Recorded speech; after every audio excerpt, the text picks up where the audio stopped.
feedback have you gotten already from NFL folks, evaluators, about what maybe they want to see from you this week and what improvements you need to make? Really just some of the feedback I've gotten is just, you know, some of the same stuff Coach Saban used to tell me. At safety, being able to get guys on the ground. I worked at it, I got better at it, but that's something at the NFL is real different when you got to tackle like Derrick Henry or fast guys like Tyreek Hill.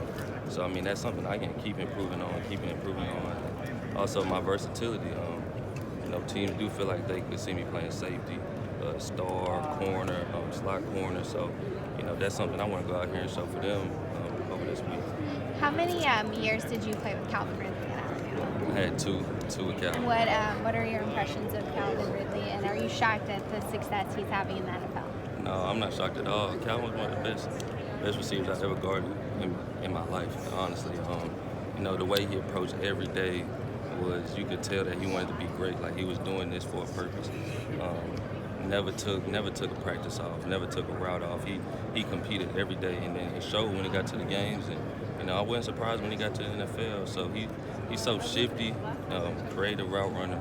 It's like it was just bound to happen for him. Do you have a funny story or something that maybe we don't know about Calvin Ridley that you can tell us? Man, my freshman year, my first time guarding Calvin. So, I'm nervous, it's Calvin Ridley. Like, you hear your stories about people before you get up there. We doing one-on-ones going towards the goal line. So I'm nervous. I'm like, we going 15 in. So he had a good amount of room to work. He runs like a comeback at the sticks, right at the touchdown. And the way he ran it was so perfect, so smooth, that when he broke at the top of his route, I did a speed turn. Next thing I knew, I was just on the ground getting up. Like, I couldn't even tell you. Like, he just, like, if y'all ever watch Calvin run routes, the way he snaps his routes down, it's kind of like a Judy type of route, but his was just so perfect, so crisp. Man, I couldn't even tell you. Next thing I know, I was on the ground, and I said, this is the type of person I got to go against every day for me to get better. Did he say anything to you? Nah, Calvin quiet. He don't really be talking too much trash. Who is maybe someone you have modeled your football style after? Is there a specific player that you try to play like? I like Kareem Jackson. Thinking with the Denver Broncos and Chris Harris Jr. The versatility that they bring to the teams that they're at, corner, safety, slot corner. That's something I try to model my game after, because if you can show that versatility, you can play for years in a back end, 10, 7 plus. Instead of just being, I play corner or I play safety. You can really create value for yourself and your team. So those are guys I always looked up to. Chris, I used to train with him. I trained with him a couple times. Kareem went to Alabama, and Javier Arenas used to tell us stories about him. So now I look up to those guys all the time. I watch their highlights almost every day. The type of DB talent you had at Alabama, what was it like being part of that group, and maybe challenging yourself and how much you got better just being part of that group? Yeah, being a part of that group, I learned so much. Really just learned the importance of preparation. Even this year, we had seniors, Shaheed, Xavier, Patrick, Trayvon, just pushing. We all push each other every day to become great, because the guys before us are ones to do that. The Minka Fitzpatrick, Ronnie Harrison, Eddie Jackson, Levi. The list goes on and on. So, it's just big for us not to let nobody down, not to let the Alabama DB legacy down. So we all pushed each other, all encouraged each other. So we all took the same approach, and I feel like we all made each other better. So Coach Saban's really hands-on with the DBs in practice that we're going to see. What are some things that he may have taught you that will help carry on in this NFL? He is hands-on every day. And I feel like the most important thing, at least for me, that I would take from him is at safety model, how you take angles to the running back. Track the inside hip. Don't overrun. Don't be too slow. It's always a natural angle to me, the running back, when he crosses the line. That's something when I move from corner to safety, that's something I study all the time. And it holds true to this day. When you see safeties at the middle of the field make a tackle on a running back that you thought would have scored a touchdown, or he came through the line fairly clean, those guys are tracking inside hip. Sorry if you already got this, but what is it like to play with Jalen one last time? Jalen Hurts? Yeah.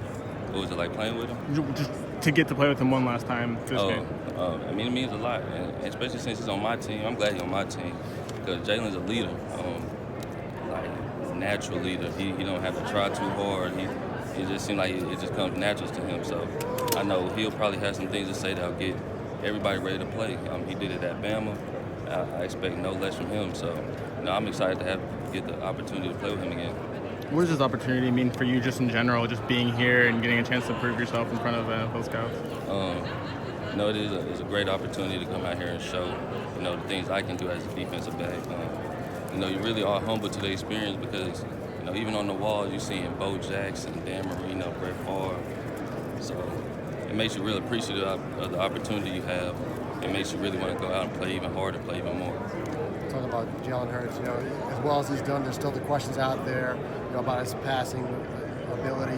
From your perspective, why is that wrong, or why is he a guy that should be looked at a little bit differently? Yeah, I feel like he should be looked at as one of the top quarterbacks in his draft class. Look, the guy took us to a national championship, helped us get to a championship, just came in, not playing for real the whole season, and still managed to go out there and have us win. And then look what he do at Oklahoma. Some of the passing yards he had. Those guys passed the ball up there, and he was still being able to make the reads, make the passes. So I feel like if you don't think Jalen Hurts is a top 5, top anything quarterback, I feel like you should turn the film on and go reevaluate what you see.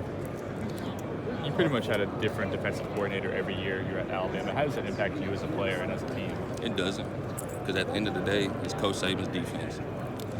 Coach Saban gonna tell the coaches the way he wants things to be done, the way things are supposed to go, and the standard to live up to is Coach Saban's. Even if you come in as a defensive coordinator, new position coach, at the end of the day, it's Coach Saban's defense. So, the defense, the changes don't really bother you, don't bother me.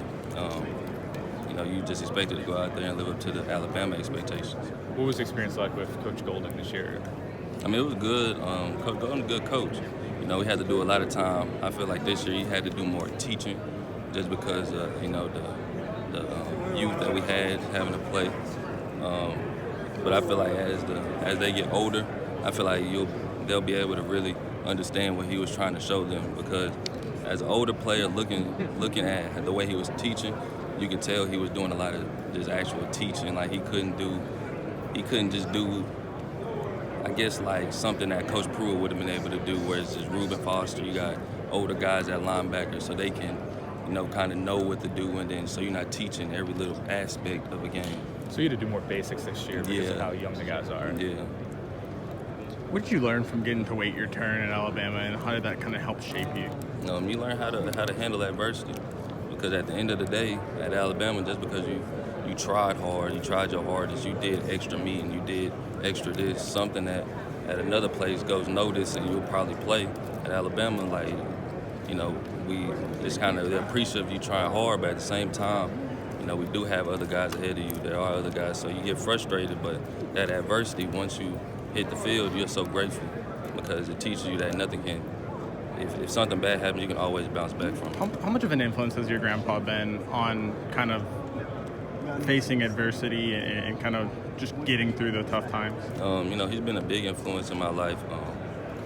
He had got shot when he was in the Vietnam War, and he still had to bounce back and still had to provide for his family and still had to create a life for himself. So I talk to him all the time about, overcoming what I had to go through. So he always was a big influence in my life, told me, to keep pushing, just keep on going, because, at the end of the day, it's going to make you a better man. When you got your invite, was there any doubt that you were going to play in this game, or is it something you had to think twice about? No, it was no doubt. Like I said, this is the most prestigious game, Senior Bowl game in America, so there was no doubt. I wanted to come out here and compete against the best, show my skills, and also let these NFL coaches see everything I have in store too. How much did guys who have been here before tell you about? Did you get the lowdown, what it's going to be like in practices and the meetings and what? Yes, I talked to Levi a good amount, Anthony Averett, and they just told me, just go out there, be yourself, and just show them what you can do. Don't try to go out there and do anything outside of yourself. Just go out there and really play your hardest, how you know. I know you guys had meetings last night. My last question here is, could you get a sense that this is different than college? It's like Yeah, you can sense that this is real different in college. Even the in-depth that teams go to get to know you, and even in like a short amount of time, 45 minutes, that's not a lot to get to know a person. So they trying to get to know you. They showing you different things, trying to see the best way to coach you, how you react. You can tell that it's more of a business, because even in recruiting, you know, it's kind of like, okay, you're a good player, I want you to come here. At this time, it's like I'm auditioning for a team. Like, I have to show you why I'm worth the amount of money that you finna pay for me. So you get that sense real quick. Jared, along those lines, what do you hope to show the scouts and coaches this week, your skill set wise, mentality wise? Like, what do you want their takeaway to be? Really just my versatility, that I can play corner, slot corner, and safety. And then also the way I prepare for practices, you know, showing I'm coachable if I mess up or when I mess up, and nobody's perfect. And then my overall mentality on how I approach the game, how I get to the ball, how I encourage others, and how loud I am on the field, vocal. You know, those are all things that I want teams to take away and say, to remember me when they got to go back and make their own decision. Do you feel like you're more of like a cover safety or a box safety, kind of a hybrid? Like, how do you view your I feel like I'm a bit of a hybrid, because, you know, even though I can play corner and all the coverage aspects of it, but also I can come down in the box and, you know, knock out set edges, you know, tackle running backs. You know, I still, my favorite play from this season to this day wasn't even a pass breakup or a tackle. It's we played Duke. The second play, they run a toss sweep, and number 63, a tackle, a guard, you know, every bit of 300 pounds, comes around. It's me versus him, and I didn't duck him, I didn't juke him. I just ran him smooth over, and he fell on his back. Like, to this day, like, that's the one play I really just remember from the season. Did you play